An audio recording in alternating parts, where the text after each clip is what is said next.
Welcome to My Sorare Journey. This is episode 64. The plan for summer was simple. Take 2 months off from playing Sorare, trade as much as we can to earn a little bit of money for the start of the new European season so we can get the best possible cards.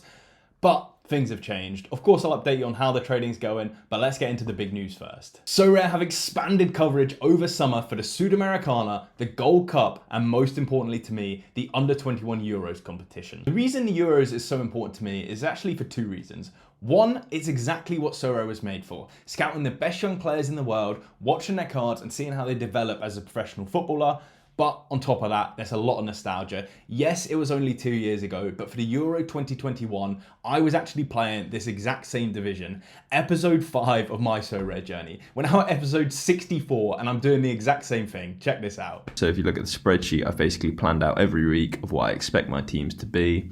You'll see here is when the Global Nations opens, and that's the Under-21s tournament it starts with, and then it moves on to the Copa America and the Euros League. Planning the teams on a spreadsheet, there is just nothing more me, really, is there? But before we get into planning teams and trying to win the competition, let's look at how the trading's been going. If you didn't watch or you don't remember, essentially I'm trying to get players I think are undervalued in limited compared to their rare price, looking at the demand and why they might increase in the short term, and then looking at the supply based on historical, how many, limiteds to rare ratios are there. I had this whole list of players and I've just been adding to them every time I find someone interesting. So you would have seen some before, but like I said, it doesn't really matter. These are just my picks. Don't think this is a perfect list of players you should be going out and buying. So that's my trading strategy, and I think it started really well. You look at like Alistair Johnson, the very first time we were trying to make a win and we made like 5%, and then the longer we hold, the better we get at this. We're making maybe closer to like 45%. And the difficulty I'm having in that is, is it a mistake that I've sold Johnson for £14 when now he's trading about £18? And yes, obviously, if you could see the future, you would want that. But I think where I'm leaning towards is getting out of players nice and quickly, building up that capital and just rolling it into more players. So hopefully it kind of snowballs. At the same time, I am trying out different strategies where I just buy and hold, and it's difficult to know when to sell, like always really. But before the start of the new European season is generally where they peak. Or for example, when we had these under-21 Euros announcements, that's when you're going to get an instant spike in demand of people possibly overpaying. You see that with people like Crescencio Somerville. I'm not saying it's necessarily an overpay, but a 74% profit margin is fantastic, and you've got to keep in mind he's the most expensive purchase. I've still got 4 more to sell, so that's been fantastic. And these are perfect examples of players where the limited percentage isn't 10x of their rare, and I think they should be at least closer to that value. But I'm also trying it with different players like Mudryk here. So Mudryk is more like a player for long term. I think next year at Chelsea he'll probably be a little more settled, should play a lot better. But also that Euro coverage is going to be fantastic. So I think that could cause a little bit of a spike. Just looking at this here, right? If we go to Mudryk's value, he's only 11x, right? So a little bit higher than you would expect, but his supply doesn't help us either. So I've kind of gone against my own trading strategy and just seeing a different aspect to it, right? For the upcoming Euros, is that going to cause a little spike in demand? I expect it to, as people get bored over summer and want to play. I know it would happen to me. And yeah, I think that's been successful as well. This one, you might be looking, oh, you only made 54p and you probably made it after tax. I was getting a bit wary of Mudryk. I was picking up quite a few and he wasn't really going anywhere in price while everyone else was. So that's why I've kind of sold this one, and there was no tax on him. So probably a little mistake. So I've kind of got 3 main strategies that are all kind of interlinking. So we've obviously got the, trying to bring the limited price closer to, 10x the rare. We've got the kind of like Euro hype, little spike so they can play over summer. And then we've got the kind of like buy and hold so that next season people will be looking towards them as someone that can kind of outperform what they did last season and therefore are undervalued. And so far, very successful. Again, you can see more players I've done this with. Nico Mantle, I got unlucky. I didn't hold him for a little bit longer because of the whole under-21s coverage thing. He spiked in value there. But Julian Agaretz, Biliaga, one of my favorite under 23 players, you can see that, he's really benefit from it. So I've got one more if I do want to sell. But because of what I spoke about earlier, because of the nostalgia of this under-21s competition, I think I want to play. I think I'm going to have to play a little bit of summer ball. A little conclusion for how the trading's gone then. We've purchased 57 cards, we've sold 17 of them, total costs are about £800 and a profit and loss about £68 so far. So that's about an 8% profit margin, which I think is fine for now.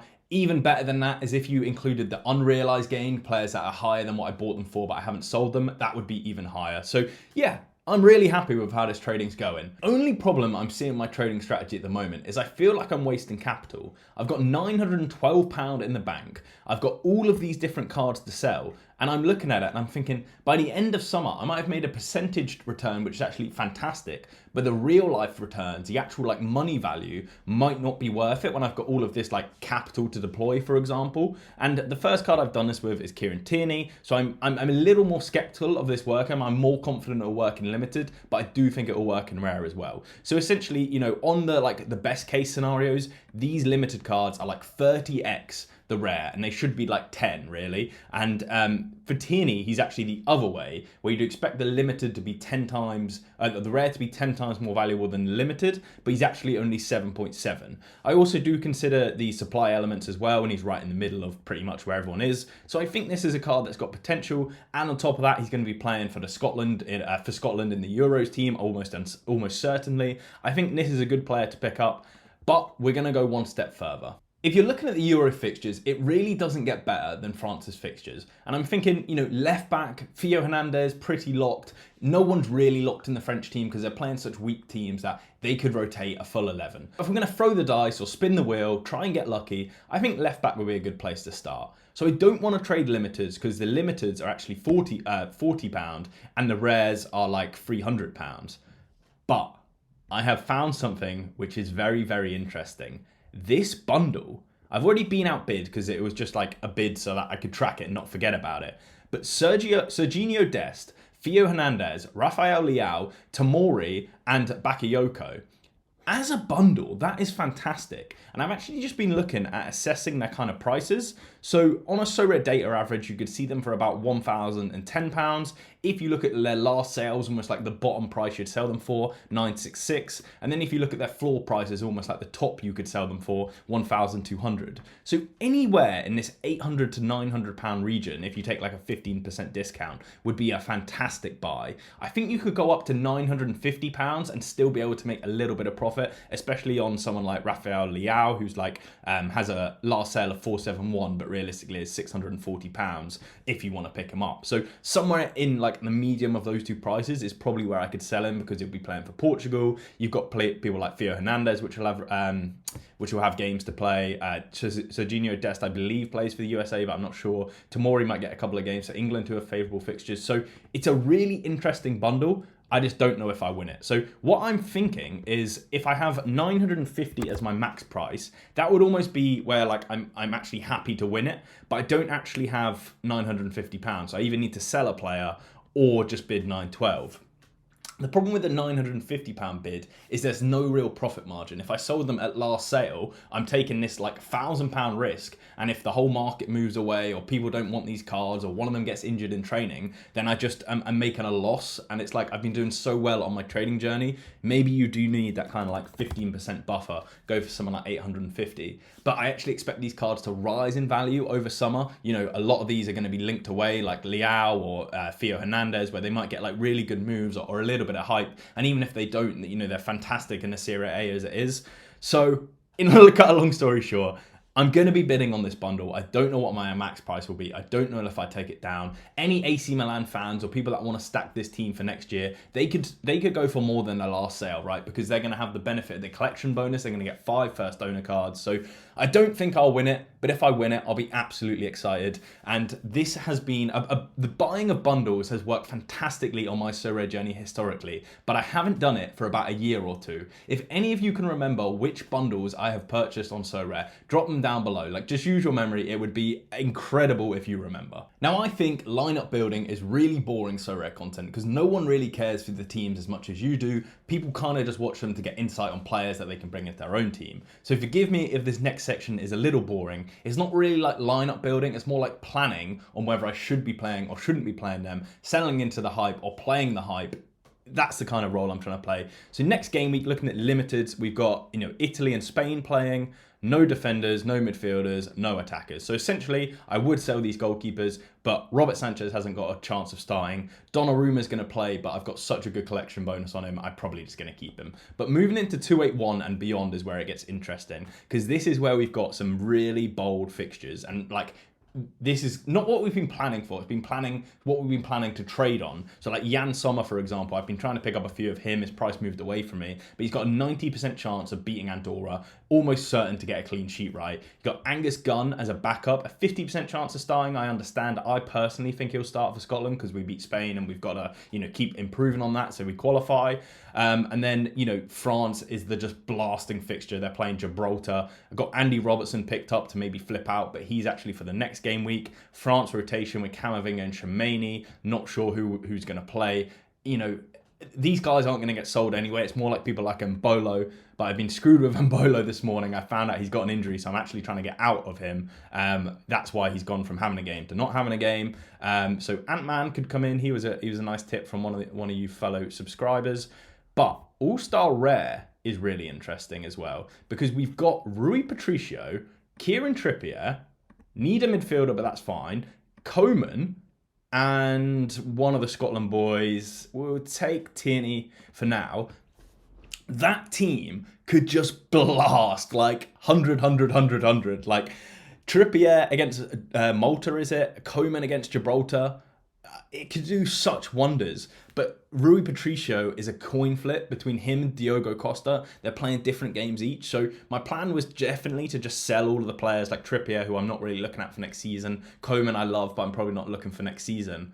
But now I'm a card away from deciding what to do. So let me know if you think I should play the hype or sell into the hype. And then 382 is really where we get an interesting one. Because Julian, I expect to play for Spain. Again, he's a bit of a coin flip. I just think he's played so well for this year for Bilbao when he stepped in. We can play Hickey. We can play Ivan Ilic, which is another good one. We'll need a forward. That shouldn't be too much of an issue unless we buy the bundle. And then like a Tierney, again, another really solid team where we can mix in the under-21s players mixed in with the Scotland players. It's just a really interesting kind of angle I'm going for. If we look in the limited, I think we are looking good. This is where Scotland have a slightly easier fixture. Again, Gunn isn't 100% to play, but you can pick up Robbo, Szymanski, Somerville.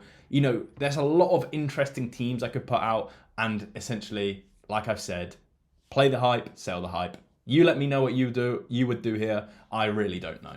So if these are the players I've picked up across my trading and some other strategies, you might be a little confused by some of the pickups. Players like Capaldo, players like Brent, players like Rogic. Why have you got them? Essentially, I'm playing the collection game bonus, and I spoke a lot about it, but I just want to touch on this little factor I didn't really mention. So, I don't really have any good collections, maxed out at 3%, 2% for Salzburg, 2% Real Madrid, 2% for PSG, and I've gone out and purchased cards to boost those up. But what I'm doing is only buying cards that are about the floor, so I'm not paying any more than they're worth. Koito is probably worth £14, £15 anyway when I picked him up. So to get one extra, I'm just picking up a normal player and I get a 2-3% bonus on them. So it kind of makes sense.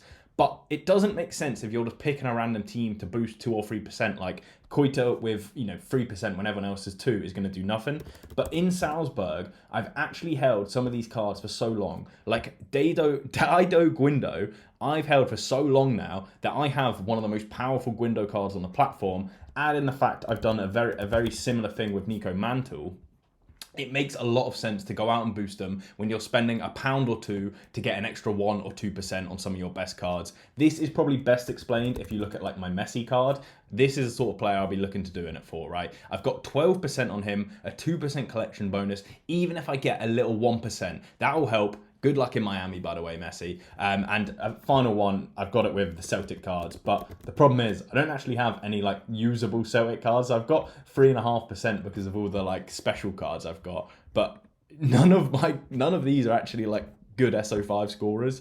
So I've just kind of done that for the fun of it, to be honest. So yeah, that just clears up a couple of weird purchases in my gallery. Besides that, I did come second in Champion Europe when there was only one team playing. I'm not sure if you've seen that on the Shorts journey, so check that out. Besides that, I really hope you've enjoyed this. Thank you so much for all the support on the content.